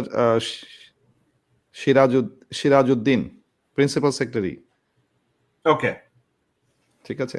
তো যাই হোক, আমি বাংলাদেশের মুখ্য সচিবকে কোনো একটা পর্যায়ে কোনো একটা অনুষ্ঠানের মধ্যে বা আমি আলাপচারিতার মধ্যে আমি আমি আমি পেয়েছি। যখন আচ্ছা, আমি আমি ওনাদের না, বক্তব্য মেজর মাহাদি, আমি আপনাকে প্রথম যখন যে কথাটা বলছিলাম, he is the principal secretary to the chief adviser, আমি এইটাই এক্স্যাক্টলি, প্রথমে ওকে, জি জি, সিরাজউদ্দিন। তো ওনারা বলছে ওনারা আগে বলতেছে যে ওনারা এখন কোনো কাজ করবেন না, কাজ করার কোনো এখন কোনো মানে পরিস্থিতিও নাই, স্কোপও নাই। ওনাদেরকে ওয়েট করতে হবে একজন ইলেক্টেড গভর্নমেন্টের জন্য। আমার কথা হচ্ছে ওয়াই, উনি কি এখন বেতন নেন না? উনি তখন বেতন নেবেন, আর এখন বেতন কি নিচ্ছেন না? উনি বাংলাদেশের মানুষের টাকার, ট্যাক্সের টাকা দিয়ে তৈরি করা বেতন উনি খান না? তাহলে উনি ভাই, এই কথা বলতে পারেন, এটা তো মেজর অন্যায়, উনি তো অপরাধ করেন। উনি এটাকে অপরাধের মধ্যে পড়তে পারে। আমি যদি ডক্টর ইউনূস সাহেবের জায়গায় হইতাম, আমি প্রথমে তাকে ওই দিনকে আমি আগে স্যাক করতাম। কারণ আপনি how dare you say that, যে আমি আজকে কাজ করব না? তাহলে কাজ করবো না, তুমি বেতন নিবা কেন? মেজর মাহাদি, তারেক রহমান বলছে বিএনপি সরকারে আসলে 25 কোটি বৃক্ষরোপণ করবে। আর বিএনপি এর আগে 3বার গভর্নমেন্ট ফর্ম করছে, 25টা গাছ লাগাইছে। এক, আর ভারতের সবচেয়ে বড় দালাল, যাকে আমি মাঝে মাঝে বলি সান অফ এ বিচ, আমির খসরু মাহমুদ, সে বলছে বিএনপি সরকার গঠনের সাথে সাথে সে 1 কোটি জব ক্রিয়েট করবে। কোন সেক্টরে, কিভাবে, কখন, কোথায়, এর কোনো ব্যাখ্যা নাই। তাদের যে 31 দফাকে, আমরা পলিটিক্যাল ইয়েতে না যাই। না না না ভাই ভাই ভাই ভাই ভাই, আমরা এই কথাগুলো বলে আমরা 54 বছর আমি আপনাকে আরেকটু স্পেসিফিক্যালি করে দেই। সেটা হচ্ছে বিএনপি বলতে তো আসলে আমরা একটা দল এবং দলের যিনি নেতা তার ভিশনারি গুলোকে আমরা আলোচনা করতে পারি। যেমন তারেক রহমান সাহেব, উনি কি বলছেন, উনি কি করতে চাচ্ছেন, উনি বাংলাদেশের জন্য ভবিষ্যৎ কিভাবে নির্ধারণ করবেন, এটা উনি বলতেছেন। একই সাথে উনি যাদেরকে অ্যাড্রেস করতেছেন, আমি তাদের একটা অংশকে যদি আমি অ্যাড্রেস দেখে থাকি, তারা হচ্ছে বাংলাদেশে এখন সবচেয়ে বেশি ভোটার হচ্ছে ইয়াং, মানে যাদের বয়সটা হচ্ছে 20 থেকে 35-40-এর মধ্যে। এই যে একটা বড় একটা অংশ, তারা কিন্তু ভাই বোঝার ক্ষেত্রে ওনাদের ওই আগেকার বানানো বক্তব্যগুলো আর বোঝে না। যেটা ওই যে আমি আপনাকে বললাম, আমার ছেলে 4-এ পড়ে, সেও তো আমাকে আগে জিজ্ঞাসা করছে যে কেন পিতা বলতে হবে আমাকে? পিতা তো শুধুমাত্র একজনই হতে পারে, যে জন্মদাতা। আমি তো পিতা ডাকতে পারি না, আমি নেতা ডাকতে পারি, বাট পিতা ডাকতে পারি না। এই যে ন্যারেটিভ খাওয়ানোর চেষ্টা করছে, সব ন্যারেটিভ যে সাকসেসফুল হয়েছে তা কিন্তু না। দেখ, ন্যারেটিভসে ফেল করছে। ঠিক সেই রকম ভাবে ভবিষ্যতে যে বিএনপি নেতা, উনি যে ন্যারেটিভস গুলো দিচ্ছেন, বৃক্ষরোপণ, এটা থেকে না দিয়ে ইকোনমিক্স দিলে, এটাকে না দিয়ে সায়েন্স দিলে, টেকনোলজি দিলে, এআই দিলে, আমাদের ভবিষ্যতের বাচ্চারা কি করবে, কিভাবে তারা দেশে থেকে একটা সুস্থভাবে জীবন যাপন করবে, বড় ভালো কিছু করতে পারবে, সেইটার ভিশনারি দিলে বরঞ্চ তারা নিবে। কিন্তু ওই যে আগের মতো যদি আপনি ভাঙাচোরা ন্যারেটিভস দেন, ওই ভাঙাচোরা ন্যারেটিভস তার নিবে না। বৃক্ষরোপণ তো এটা তো হচ্ছে আমার নিজে বেঁচে থাকার জন্য আমাকে করতে হবে, আমার ছাদে গাছ লাগাইতে হবে। এটা তো ওই যে শেরে বাংলা কৃষি বিশ্ববিদ্যালয় একটা রিসার্চ পেপারে বহু আগে বলেছে যে ঢাকায় যে পরিমাণ তাপমাত্রা, এই তাপমাত্রা কমাইতে গেলে প্রত্যেকটা ছাদে একটা বাগান থাকাটা খুব জরুরি। এইটা তো it's a science, it's a matter of must do. আমি এখানে ভিশনারি কিছু দেখার তো আমি কিছু পাই না। ভিশনারি থাকতো এরকম যে হ্যাঁ, আমি পার্শ্ববর্তী 5টা দেশ, আমরা সাউথ, মানে আমরা যে জিওপলিটিক্সে যেখানে পড়ে যাই, তাদের প্রত্যেকের ইকোনমিক থেকে আমাদের ইকোনমিটা আগামী 20 বছরে কেন ভালো হবে, সেটার একটা দিক রেখা যদি উনি বলতে পারেন। যে আমি 4 লক্ষ আইটি গ্রাজুয়েশন বের করব প্রতি বছর, আমি 5 লক্ষ সায়েন্টিফিক্যালি কিছু এই যে যেমন ধরেন, আমি একটা প্রজেক্টের সাথে ছিলাম 2008 সালে, সেটা হচ্ছে Bangladesh high tech park. Bangladesh high tech পার্কে ইনভেস্টমেন্ট করার কথা ছিল মালয়েশিয়ান গভর্নমেন্টের। আমি এমডেক এর কনসালটেন্ট ছিলাম। এমডেক বলতে হচ্ছে মালয়েশিয়ান গভর্নমেন্টের যে কনসালটেন্সি কোম্পানি, তাদের। তো আমরা প্রথম যেটা করেছিলাম সেটা হচ্ছে, প্রথম হচ্ছে ভিশনারি, মানে হচ্ছে 4টা ভাগে ভাগ করেছিলাম ধাপ, স্টেজ। ফেজ 1-এ থাকবে হচ্ছে প্রথমে ইউনিভার্সিটি। প্রত্যেকটা হাইটেক পার্কে একটা ইউনিভার্সিটি তৈরি করতে হবে, কারণ ওখানে ম্যান পাওয়ার তৈরি হবে। সেই ম্যান পাওয়ারটাই পরবর্তীতে আইটিতে ইউজ হবে। আজ পর্যন্ত দেখেন তো, আজকে তো 20 বছর হয়ে গেছে, ওই হাইটেক পার্ক অথরিটি তৈরি হয়েছে, ভাগাভাগি হয়েছে, ওই যে ফাইবার অটোমার সামিটকে ভাগ করে, দুইটা ভাগ করে জমি বিক্রি করা হয়েছে, বাড়ির দালানের ভাড়া দেওয়া হইতেছে, কিন্তু কোথায় ছিল সেই শিক্ষা? সেই শিক্ষার ওই জায়গাটাকে তারা মুছে ফেলছে। তার মানে হচ্ছে এইটাকে কারা করাইছে? ডেফিনেটলি এটা যারা আইটিতে আমাদেরকে ভালো দেখতে চায় না, যারা ওই যে এখন ওই যে কালকে দেখলাম যে একটা আন্দোলনের ইয়ে হচ্ছে ইউএসএ তে, এই অস্ট্রেলিয়াতে একটা আন্দোলন হচ্ছে ইন্ডিয়ানদেরকে আর কোনো এমপ্লয়মেন্ট যাতে না দেওয়া হয়। তার মানে হচ্ছে তারা এই এমপ্লয়মেন্ট জগৎগুলোকে টার্গেট করে করে সিজ করে ফেলছে, যাতে তাদের ওখান থেকে গ্রাজুয়েশন তৈরি হবে, তারাই সারা বিশ্বের, এই যে গুগলের ম্যাক্সিমাম এমপ্লয়ি নিয়ে গেছে ইন্ডিয়ান। আমাদের কি কোনো আইটির কোনো এক্সপার্টাইজ নাই? আমরা কি তৈরি করতে পারতাম না? আমাদের বাচ্চারা কি ওইটুকু আইকিউ রাখে না? ডেফিনেটলি রাখে, কিন্তু সেই ভবিষ্যৎকে তৈরি করার জন্য নেতা দরকার হয়। একজন নেতা ভবিষ্যতের এই লোকগুলোকে দেখতে পাচ্ছে যে তারা ভবিষ্যতে কোথায় যে মানে উত্তীর্ণ হবে, সেই গাইডলাইনটা আমরা তারেক জিয়া সাহেবের কাছ থেকে আশা করছি, কিন্তু বৃক্ষরোপণ আশা করছি না। বৃক্ষরোপণ অনেক পুরাতন আদিবদ্যা একটা আইটেম হয়ে গেছে, ওই আইটেম নিয়ে কেউ খায় না এখন। উনি যদি এটা নিয়ে খাওয়ানোর চেষ্টা করে তাহলে উনি ওই শেখ হাসিনার মতোই ভুল করতেছে। শেখ হাসিনা যা করে গেছে উনি তার থেকে নতুন কিছু করছেন না। এইটা যদি ওনার মাথার মধ্যে না ঢোকে, এটা ঢোকানোর জন্য যারা দিবেন তারা ওই যে আবার বিএনপিতে নেতা, ওই যে সেই বস্তা বসা নেতাগুলো রয়ে গেছে, যেটা আবার সেই আওয়ামী লীগ থেকেই তো আসছে। আমি তো আবারও বলতেছি যে এদের ব্যাকগ্রাউন্ডে দেখেন, এরা কি কেউ আসলে জাতীয়বাদের থেকে জন্ম হয়েছে? জন্ম হয় নাই। বরঞ্চ জামাত ইসলামীর যে ছেলেগুলো, এরা ক্লেম করতে পারে, কারণ এরা অরিজিনালি জামাত ইসলামী থেকে তৈরি হয়েছে। তারা ওইখানের 20 বছর 22 বছর মানে তারা ওইখানে রাজনীতির চর্চা করে এসে আজকে তারা রাজনীতি করতে যাচ্ছে। তো তাদেরকে আপনি ক্রেডিট দিতে আপনি বাধ্য হবেন, because they have a record, they have a true record. তো আপনি এই এনসিপির যে বাচ্চাগুলো, তারা তো এই জুলাই আন্দোলন করেছে, তারা জীবন, এই যে এখন আসিফ, সে একজন উপদেষ্টা, কিন্তু তার ছবিটাই আজকে, গত বছরের ছবি দেখতেছিলাম একটু আগে, সে বেচারা মায়ের খাইছে, তো তাকে ডিবিতে তুলে নিয়ে যে পিটাইছে, তো সে তো জানে যে ডিবি অফিসে নিয়ে যে মায়ের খাওয়ার পরে নেতা হইতে হয়েছে। তো he has given his sacrifice, তো তাকে আপনি ক্রেডিট না দিয়ে যাবেন কোথায়? It is a proven record. মিথ্যা বলবেন? কত দূর মিথ্যা বলবেন? আপনি কত বেশি দূর মিথ্যা বলে যাইতে পারবেন না তো। মেজর মাহাদি, পাশাপাশি আপনি যদি, আমি আপনাকে একটা ছোট্ট উদাহরণ দেব। আমেরিকা একটা অনেক বড় একটা অর্গানাইজেশন, গভর্নমেন্ট অর্গানাইজেশন, নাসার একজন অ্যাডমিনিস্ট্রেটর আছে, তার নাম Neil grassy Tyson. Neil Grassi টাইসনকে যখন অ্যাডমিনিস্ট্রেটর করা হয়েছে, সে এসেই বলছে যে আমি overhead expenses and my staff, এদের ভিতরে আমার রিফর্ম করতে হবে। উনি সরাসরি প্রথম বলছে। এখন সাদারা তারে নিয়ে বিপদে পড়ে গেল, কারণ he is the first coloured guy ever become NASA administrator, Neil grassy Tyson. সাদারা এই কালোর কথায় আমরা কেন রিফর্ম করব, কালোর কথায় ওভারহেড এক্সপেন্সেস আমরা কেন কাট করব, তারে নিয়ে খোঁচাখুচি শুরু করলো। কিন্তু আলটিমেটলি নীল গ্রাসি টাইসন অ্যাডমিনিস্ট্রেটরের রেসপন্সিবিলিটি নেয়ার 2.5 সপ্তাহের ভিতরে একটা প্ল্যান সাবমিট করলো যে আমি ওভারহেড এক্সপেন্সেস এইভাবে কাট করব, আমার এমপ্লয়ি রিফর্ম এটাকে আমি এভাবে করব, দিয়ে দিল। দেওয়ার পরে মিটিং এ বসলো নাসার অন্যান্য ম্যানেজমেন্ট টিমের সাথে, বলছে তুমি আমার যে 2টা রিফর্মের আমি প্ল্যান দিলাম, এটার উপরে তোমরা কথা বলো। যখন এটা দিছে, সাদারা ভেবাচাকা খেয়ে গেছে, কারণ সে যে প্ল্যান দিছে রিফর্মের, এটাকে চ্যালেঞ্জ করার মতো ওখানে আর কেউ নাই, কারণ যেই প্ল্যানটা দিছে 2টা প্ল্যানই ছিল ভালো প্ল্যান।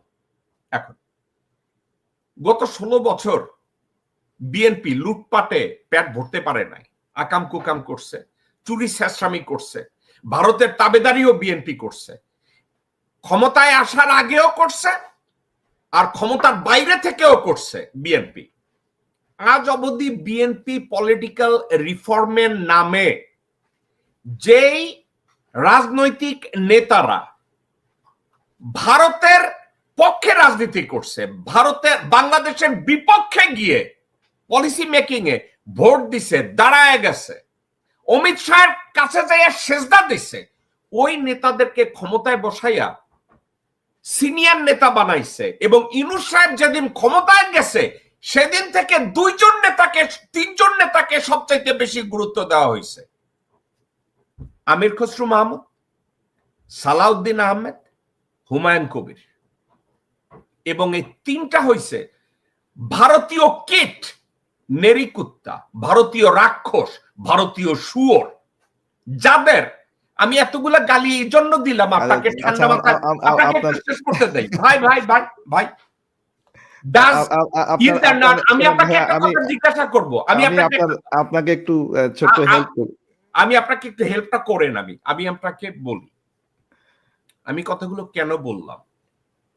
নাসার এক্সপেন্সেস নিয়ে যখন একটা মামলা হলো, আপনি কি জানেন অ্যাডমিনিস্ট্রেশন চেঞ্জ হলো, ওবামা থেকে ডোনাল্ড ট্রাম্প আসলো, সরি ওবামা থেকে জো বাইডেন আসলো।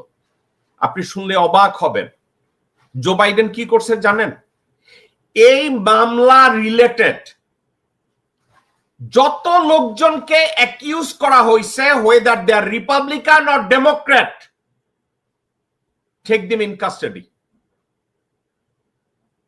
Whereas সালাউদ্দিন 2015 সালে সালাউদ্দিন গুম হয় নাই।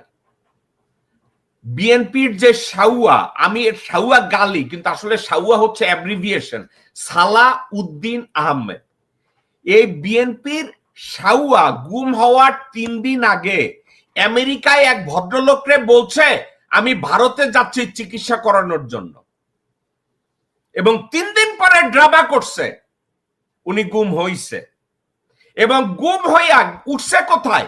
এস আলমের বাংলোয়, মেঘালয়। 9 বছর থাকছে।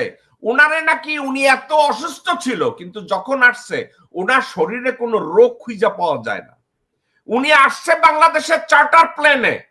ভাই আমি একটু আপনাকে এখানে একটু থামাবো, এই কারণে আমাদের আলোচনাগুলোতে হয় কি, মানে আমাদের আলোচনাগুলোতে ব্যক্তিকে দিয়ে কি আমি কেন ওখানে সময় নষ্ট করতে চাই না। আমি আপনাকে শুরুতেই বলছি যে নেতাগুলো আসছে কোথা থেকে, এটা যদি ন্যারেটিভটা পাবলিক এখন বোঝে, আমাদের এত আসলে বলার দরকার নাই। সালাউদ্দিন সাহেব কি এটা বোঝানোর জন্য আমাদের we do not have to shout, we do not have to use our slang, because এই লোকগুলোকে মানুষ অলরেডি চেনে, এরা সময় মতো উত্তরটা পাবে। এরা মনে করতেছে না যে ইলেকশন ইলেকশন ইলেকশন। আমি আজকে আপনাদের মাধ্যমে জানাই যাচ্ছি, এটা আমি বরঞ্চ বিএনপিকে হেল্প করতেছি। রাদার বিএনপি যদি এই কারেক্টিভনেস গুলো না নেয়, এমন ভরাডুবি হবে ইলেকশনে, তারা কল্পনা করতে পারতেছে না কতটুকু ভরাডুবি হবে। মানুষের সেন্সিবিলিটিকে তারা রিড করতে পারতেছে না। তারা মনে করতেছে যে ওনার যে যখন ভাষণ দেয়, যখন নেতা ভাষণ দিচ্ছে, সামনে তো 1 লাখ লোক আছে, তার মানে ও হিসাব করতেছে যে আমার তো সামনে 1 লাখ লোক আছে, মানে এখানে ভোটার হচ্ছে সে ধরেন 5 লাখ, তার মধ্যে 1 লাখ তো চলে আসছে, তার মানে আমি জিতবই। এই 1 লাখ প্রত্যেকটা লোক আসছে 2 ধরনের ক্যাটাগরিতে। একটা কারণ হচ্ছে ওই যে নেতা পয়সা দিয়ে নিয়ে আসছে তার জন্য, আর দ্বিতীয়টা নিয়ে আসছে হচ্ছে তারা দেখতে আসছে, কারণ অনেকদিন তো আসলে তারা এই শুধু আওয়ামী লীগ দেখছে, আসলে বিএনপি কি বলে এটা শুনতে আসছে। কিন্তু শুনে যখন বাজার দিয়ে হেঁটে যাচ্ছে, তখন তারা ওই চায়ের দোকানে আলোচনা করে। তাদের উচিত হচ্ছে ওই চায়ের দোকানে যে ওই ডাটাটা কালেকশন করা, যে তারা কি বলতেছে। তারা আসলে ওই ডাটাটা কালেকশন, তারা বলতেছে ধুর, এ তো আলা এদিকে একই জিনিস। শব্দটা বুঝেন কি, ধুর, তারা তো একই জিনিস। তার মানে হচ্ছে এই আওয়ামী লীগ আর বিএনপির মধ্যে তারা পার্থক্য পাচ্ছে না। তাহলে তারা কি করবে? তারা খুঁজতেছে যে হোয়াট ইজ দ্য অল্টারনেটিভ। এবং এরা যদি কোনো কারণে খুঁজে পেয়ে যায়, বিএনপির মতো ভরাডুবি এবার ইলেকশনে আর কখনো হয় না, আর হবেও না। এবারে যে পরিমাণ ভরাডুবি হতে যাচ্ছে, অনলি বিকজ অফ তারা আওয়ামী লীগের এই ন্যারেটিভস থেকে বেরোয় আসতে পারে নাই। তাদের উচিত ছিল যে এই বর্তমান সরকারে যারা আছেন, বিশেষ করে এই ব্যুরোক্রেটস গুলোকে ধরে তাদেরকে দিয়ে রিফর্মসটা করায় নেওয়া, এবং এই রিফর্মসটা করায় নিয়ে ওইটার এনজয়টা তারা করা। যদি তাই পারতো, তাহলে ইট ওয়াজ দ্য বেস্ট টাইম। এই সময় তাদের কাছে ম্যান্ডেট ছিল, প্রত্যেকটা মানুষ এই বর্তমান সরকারকে ম্যান্ডেট দিয়ে রাখছে, ধরো কাটো ফেরো যাই করো, আমাকে আর দেনায় ফেলবা না। আমি তো 1000 কোটি দেনার মধ্যে আছি। আমার আজকে বাজারে কেন একটা বেগুন কিনতে গেলে আমাকে 30 টাকা বেশি দিয়ে কিনতে হচ্ছে, আমাকে একটা আলু কিনতে গেলে কেন আমাকে এত টাকা বেশি দিয়ে কিনতে, চালটা আমার দামটা কমে না কেন? এটা তাদের প্রশ্ন, তাদের বেসিক প্রশ্ন। তাদের কিন্তু ওই প্রশ্ন নাই যে কে ইউনূস, কে তারেক রহমান, আর কে শেখ হাসিনা। তাদের প্রশ্ন হচ্ছে যে আমার বেসিক নিডসটা কেন হয় না। এবং এইটা দিয়ে আমরা যারা মানে পড়াশোনা করে বা বিভিন্ন ক্যাটাগরিতে উঠে আমরা এই জিনিসগুলোকে আলোচনা করতে পারি, আমাদের আলোচনায় এইটা জিনিসটাই আমাদের নেতাদেরকে হেল্প করা হবে, যে ওনারা যেন কারেক্টিভনেসটা নেন। ওনারা কারেক্টিভনেসটা নিচ্ছেন না। ওনারা কি করতেছেন? ওনারা ধারণা করতেছেন যে ক্ষমতা মানে ক্ষমতা, তার মানে হচ্ছে যে ওয়াকারুজ্জামানের মতো আরেকটা লোক তারা সেট করে আবার হয়তো 5 বছর 10 বছর চালাবেন। অ্যাবসলিউটলি রং। পরিবর্তন কতটুকু আসছে এবং কতটুকু হচ্ছে, হ্যাঁ আমি হয়তো বা কেস কামারি খেয়ে দেশত্রয়ী হয়ে মানে দেশ ভেঙে চলে আসলাম, কিন্তু তারপরে কি আমি থামছি? আমি তো আপনার মাধ্যমে যে আমার মেসেজ পাস করতেছি, তার মানে এরকম পরিবর্তনগুলো হয়ে গেছে, আমরা কিন্তু আর থামছি না। আমরা একটা প্ল্যাটফর্মে উঠেছি, মানে আমরা বুঝে গেছি যে this is our last chance to recover our freedom. Bangladesh আসলে ৭১-এ কতটুকু ফ্রিডম হয়েছিল? পুরা ফ্রিডম হয়েছিল? আমি বলবো না। তাহলে তো বুদ্ধিজীবী হত্যা হতো না। বুদ্ধিজীবী হত্যা কেন হয়েছে আপনি একটা জাস্ট মাথার মধ্যে নিয়ে থাকেন। বুদ্ধিজীবী হত্যা করলে ওটার বেনিফিশিয়ারি কারা? ইট ওয়াজ পাকিস্তান? বুলশিট। পাকিস্তান যদি সাইন করে যে আমি এখানে হারে চলে যাইতেছি, আমি দেশটা সারেন্ডার করে দিলাম, আবার পরে এসে তারা যে রেকগনিশন দিচ্ছে বাংলাদেশকে, তাহলে তারা কি বুদ্ধিজীবী মেরে কোনো লাভ পাবে? তাহলে বুদ্ধিজীবী মারলে কারা লাভ পাবে? ইট ওয়াজ ইন্ডিয়া। এই শব্দগুলোকে যদি বিএনপির নেতারা বলতো, আমার না, আমার একটা সাধারণ, আমি তো কোনো নেতা না, আমি তো রাজনীতি করি না। মেজর মাহাদি, আপনার দিকে আমি তাকায় আছি, একা একা চিন্তা করতেছি। গত 1994 সাল থেকে এই কথাটা কন্টিনিউয়াসলি আমি বলেছি যে বাংলাদেশের বুদ্ধিজীবী হত্যাকাণ্ডের বেনিফিশিয়ারি ইন্ডিয়া, বাংলাদেশে বুদ্ধিজীবী হত্যাকাণ্ডের বেনিফিশিয়ারি পাকিস্তানিরা না। এটাই তো বললাম। তার মানে আপনি যদি ওই সময়কার ঘটনাটাকে, আমাদের উচিত ছিল এখন একটা ডকুমেন্টারি করা, এখন একটা ইনভেস্টিগেশন করা, তাহলে বের হতো যে ওই তারিখে আসলে ঢাকা শহরে who was in power. It was Indian military force, it was not Mukti Bahini or Pakistani বাহিনী, ইট ওয়াজ অ্যাবসলিউটলি ইন্ডিয়ান বাহিনী। তার মানে হচ্ছে ওই সাদা পোশাকে পিক করা হয়েছে বাই নেমস, বিকজ বুদ্ধিজীবী হত্যা করলে, বুদ্ধি নষ্ট করে দিলে একটা দেশকে পঙ্গু করে দেওয়া যায়, যেটা গত 16 বছর ধরে বই খাতার মধ্যেও চেঞ্জ নিয়ে আসা হয়েছে। মানে বই খাতায় বাংলাদেশের মানুষগুলোকে পঙ্গু করা হয়েছে, পড়াশোনাতে পঙ্গু করা হয়েছে, যাতে আর কোনো ভবিষ্যৎ আপনাকে আমি একটু হেল্প করি। এক নেভাল এক অ্যাডমিরালের সাথে আমার পরিচয় হলো। ভদ্রলোকের নাম নীল ফ্রান্সিস দুরহাম, এক আইরিশ। তার সাথে আমার সাথে কথা হইলো, আলাপ আলোচনা হইলো, এবং উনি হঠাৎ করে আমার সারপ্রাইজ দিয়ে বলল 1967 সাল থেকে 72 সাল পর্যন্ত উনি ঢাকায় ছিলেন। আচ্ছা, উনি আমাকে সারপ্রাইজ করে দিছে। আমার সাথে ওয়াশিংটন ডিসিতে কংগ্রেশনাল লাইব্রেরিতে ভদ্রলোকের সাথে আলাপ আলোচনা হইলো। উনি পট করে আমার দিকে তাকায় বলছে যে তোমরা যে বলো এই বুদ্ধিজীবী, তোমরা কি জানো যেই সব বুদ্ধিজীবীদের মারছে ঢাকায়, এর বুদ্ধিজীবীদের 2/3 বুদ্ধিজীবী ভারতকে হেল্প করছে পাকিস্তান ভাঙ্গার জন্য। আমি সারপ্রাইজ হয়ে তার মুখের দিকে তাকায় রয়েছি। আপনি আজকের কথা না, 90 সালের কথা আমারে বলে যে তোমাদের যত বুদ্ধিজীবী মারছে, তোমরা কান্নাকাটি করতেছো, তার 2/3 ছিল ইন্ডিয়ান কোলাবোরেটর, তারাই ইন্ডিয়াকে সাহায্য করছে। তো আমি বললাম এটা হইলে তারা মারলো কেন? বলছে এটা this is the theory of espionage policy. কোন জায়গায় কারো সাহায্য নিয়ে কোন দেশকে যদি ডিভাইড করা হয়, ওই তাদেরকে আর বাঁচায় রাখো না। এই ধারাবাহিকতায় আমি আজকে একটা খুব কঠিন কথা বলতে যাচ্ছি, being an ex military officer. আমি ওই যে কিছুদিন আগে থেকে বলতেছি যে ওয়াকার স্যার আসলে ডাবল উইপন গানের মধ্যে বসে আছে। উনি যদি আজকে ইউনূস সাহেবের পক্ষেও কাজ করেন তাও উনি মারা যান, আর উনি যদি বিপক্ষে কাজ করেন তাও উনি মারা যান, বিকজ উনি গিলে ফেলছেন। উনি একটা ট্যাবলেট গিলেছেন, সেই ট্যাবলেটটা হচ্ছে তারেক সিদ্দিকীর দেয়া ট্যাবলেট, যে ট্যাবলেটটা হচ্ছে রয়ের জন্য হেল্প করার ট্যাবলেট। ওই হেল্পটা একবার গিলে ফেললে যেটা হয়, যেমন ধরেন এখন যে ডিজিএফআই প্রধান আছেন, উনি যদি এখন ইউনূস সাহেবের পক্ষ হয়ে কাজ করতে চান, তাহলে তো উনি এমন কিছু ডকুমেন্টস নিয়ে এসে ধরে দিবেন, যে ডকুমেন্টসে ধরলে তো শেখ হাসিনার এত বিচারের জন্য এত কিছু দৌড়াদৌড়ি করার দরকার নাই। এই যে ইন্টারন্যাশনাল ট্রাইব্যুনাল কিছু, কারণ এনটিএমসি যদি যে পরিমাণ ডাটাবেস এই জিয়া সাহেবের কাছে, জেনারেল জিয়ার কাছে ছিল, উনি আমাকে নিজে মুখে বলছিলেন যে বেটা আমারে কিরা কি করবে। আমি কেন স্যার, আপনিও তো কোনোদিন বিচারের ইয়েতে হইতে পারেন। দূর বেটা, আমারে ধরে দেখুক, আমার কাছে যা আছে ওদের প্যান্ট খুলে দিতে পারি। শব্দটা শুনেন, কিন্তু তার মানে হচ্ছে they have enough evidence, enough documents of these all secretaries, তাদের ভবিষ্যতের বাড়ি বেগমপাড়ায় কয়টা আছে, কোথায় কি আছে, ডাটাবেস এত কষ্ট করে খোঁজার কোনো দরকার নাই। Every details is in NSI, every details in DGFI. তাহলে ওই তথ্যগুলোকে আজকে সরকারকে দিক, কালকেই মনে করেন দৌড় শুরু হয়ে যাবে। সবাই আলিফ হয়ে সকালবেলা টিফিন ক্যারিয়ার নিয়ে ওই মন্ত্রণালয়ে ঢুকবে, সারাদিন দৌড়ায় কাজ করে তার নিজের জাস্টিফিকেশন করার চেষ্টা করবে যে আমি একটা ভালো অফিসার। আপনার কি আপনার ওই মনে হয় না মানে গাড়ি দিয়ে ফ্ল্যাগ উড়ায়, ওই যে হোন্ডা লেটেস্ট মডেলের গাড়ি নিয়ে এসে কেন গাড়ি লেটেস্ট মডেলটা হয় না এই জন্য পরে ডিএস কে পোস্টিং করে দেওয়া হবে, এইরকম থ্রেড পার্সপেক্টিভ কাজ করবে না। তখন পার্সপেক্টিভ কাজ করবে বেটা সাইকেল নিয়ে হলেও ঠিক 8টায় অফিসে আসতে হবে, কারণ 8:15 সময় যদি আমার এন্ট্রেন্সে হাজিরা দিতে না দেখা যায় আমি কালকে যদি আমার শোকাজ খাই। তো এই আমাকে একটু বলেন পদ্ধতিগুলো আপনার আসতে কি হবে, এই মনে হয় না পদ্ধতিগুলো আমি বিশ্বাস করি আসবে, কারণ এগুলো ইজ এ মাস্ট ডুয়ার।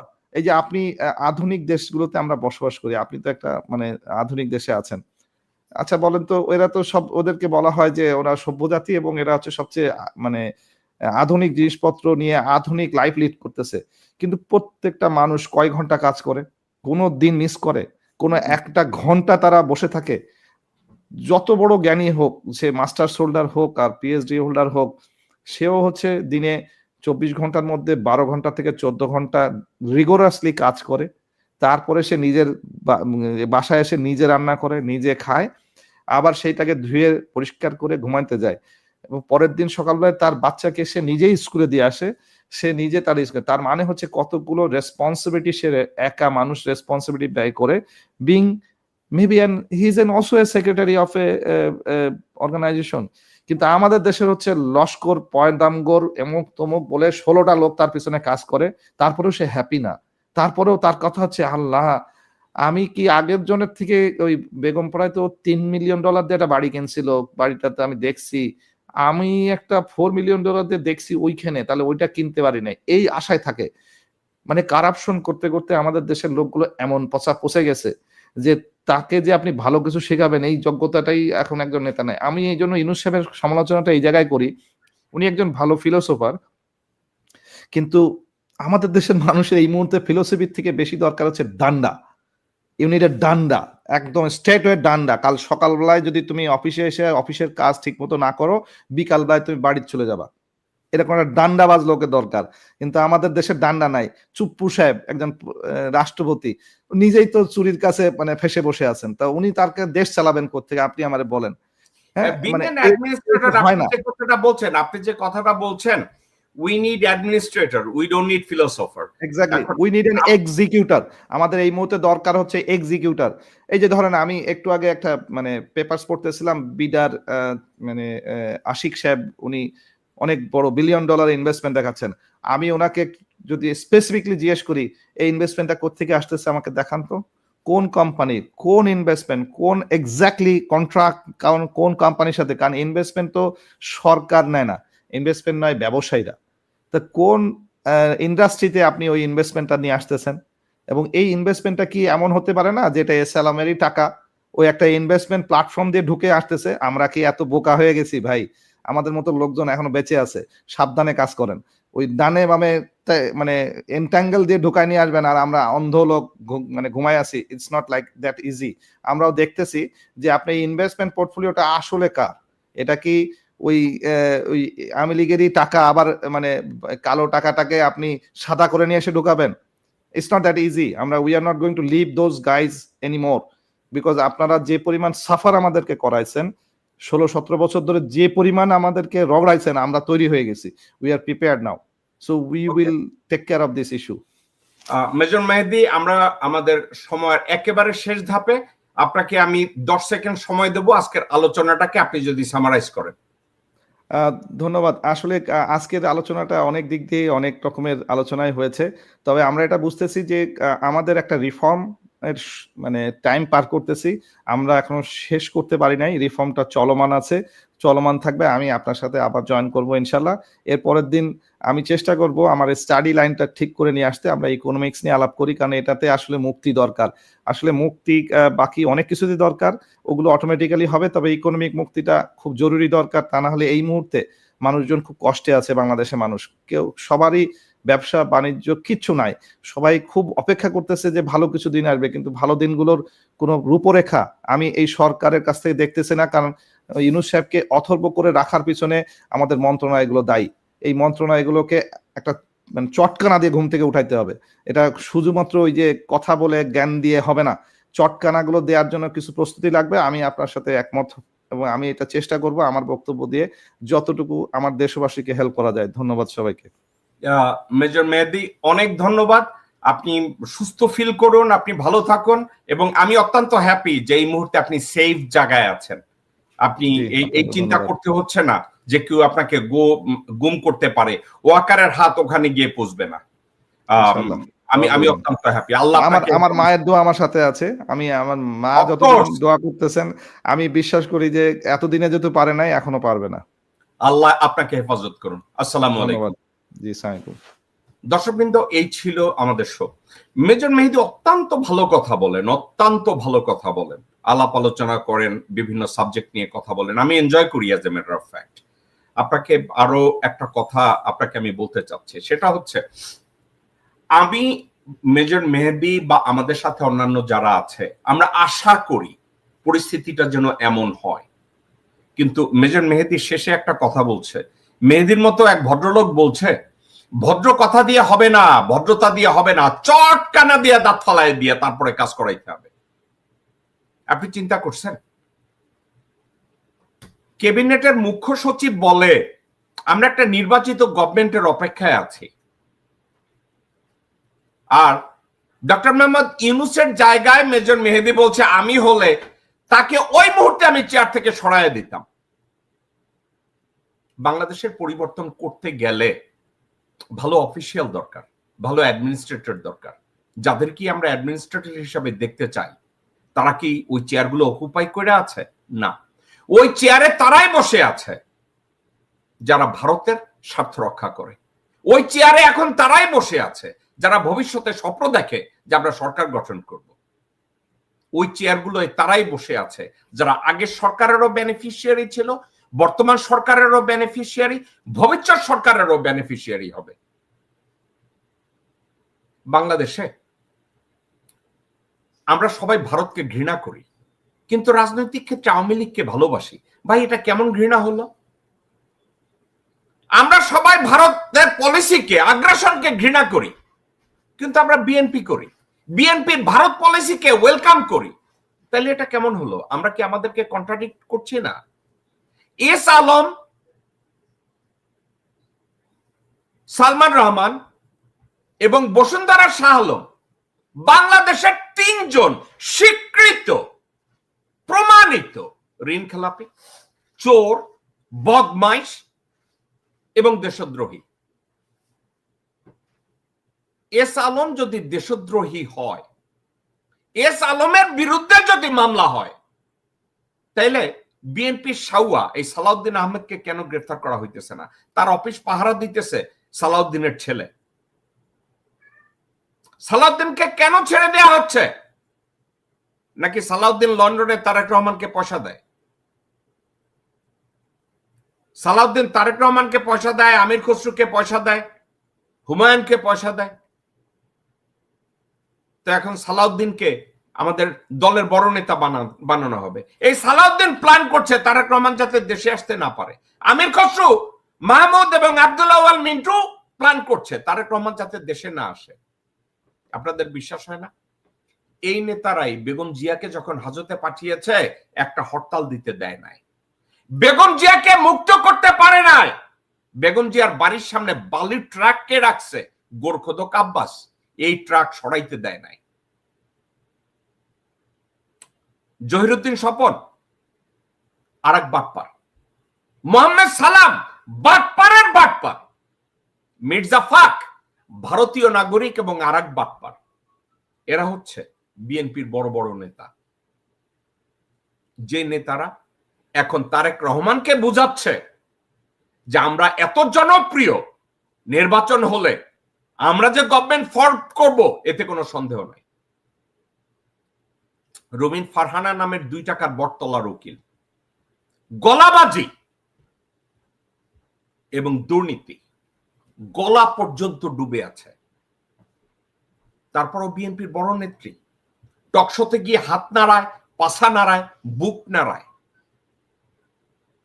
আমি রুমিন ফারহানাকে বলি, বাংলাদেশের রাজনীতির পরিমণি, বাংলাদেশের সিনেমায় পরিমণি আছে না, যে সিনেমা করে না তারপরেও কোটি টাকার মালিক। রুমিন ফারহানা হলো বাংলাদেশের রাজনীতির পরিমণি, যে কোনো পদ হোল্ড করে না কিন্তু মিলিয়ন মিলিয়ন ডলার কামায়। একদিনে 2 বার ব্যাংকক ট্রিপ দেয়, একদিনে 3 বার ক্যালকাটায় যায়, একদিনে 4 বার দিল্লি যায়। খ্যাপ দেওয়া লাগবে না? পয়সা প্র্যাকটিস করলে কয় টাকা পাওয়া যায়? ব্যাংককে একটা খ্যাপ দিলে কয়েক লক্ষ টাকা চলে আসে, দিল্লিতে খ্যাপ দিলে কয়েক লক্ষ টাকা চলে আসে। এরা হচ্ছে বিএনপির স্বপ্নদ্রষ্টা। মেজর মাহাদির একটা কথাকে আমি কোট করে আজকের আলোচনাটা শেষ করি। সে বলছে, উই নিড এক্সিকিউটর। আমি মেহেদির সাথে একমত। On the other hand, what are we going to execute? We need specific policy. That policy is going to ensure that true reforms are taking place, true justice are going to be served, and free, fair and participatory election is going to happen. But বর্তমান সরকার এই মুহূর্তে আমি মনে করি না তাদের resource আছে, তাদের লোকবল আছে free, fair and participatory election চালনা করার। আমি তা দেখি না। ডক্টর মোহাম্মদ ইউনূস, তার চারপাশে রয়ের লোকজনরা বসে আছে, তার উপদেষ্টা পরিষদে বসে আছে রয়ের দালালরা, ভারতীয় দালালরা, যাদের সাথে ডক্টর মোহাম্মদ ইউনূস বসে বসে দেশ গড়ার স্বপ্ন দেখে। আমি জানি না ওনার এই দেশ গড়ার স্বপ্ন কতটুকু সফল হবে। যে মুহূর্তে প্রথম আলোর মতি মিয়া এবং ডেইলি স্টারের মাহফুজ আনাম আমেরিকায় কনফারেন্স কলে লোকজনদেরকে বলে, আমরা তো ডক্টর মোহাম্মদ ইউনূসের সাথে একত্রে দেশ গড়ার কাজে ব্যস্ত। এর অর্থ কি জানেন? বাংলাদেশকে আবার ভারতের আগ্রাসনের ভিতরে ছেড়ে দিয়ে ডক্টর ইউনূসকে ভাগানোর কাজে তারা ব্যস্ত। ডক্টর ইউনূস কি তা দেখতে পাচ্ছেন? উনি দেখবেন কি করে? ওনার দরজায় তো বসিয়ে রেখেছে সায়েদ কবিরের বউকে। সায়েদ কবিরের বউ এনশিওর করে ডক্টর মোহাম্মদ ইউনূস যদি একটা পাদ মারে, ওটার জন্য ইন্ডিয়ান হাই কমিশন জানে। ডক্টর মোহাম্মদ ইউনূস যদি একটা কাশি দেয়, এটার জন্য জেনারেল ওয়াকার জানে। ঠিক যেভাবে বেগম জিয়া যখন পাদ মারত, খায়রুল কবির খোকনের বউ, মির্জা আব্বাসের বউ, শিমুল কি যেন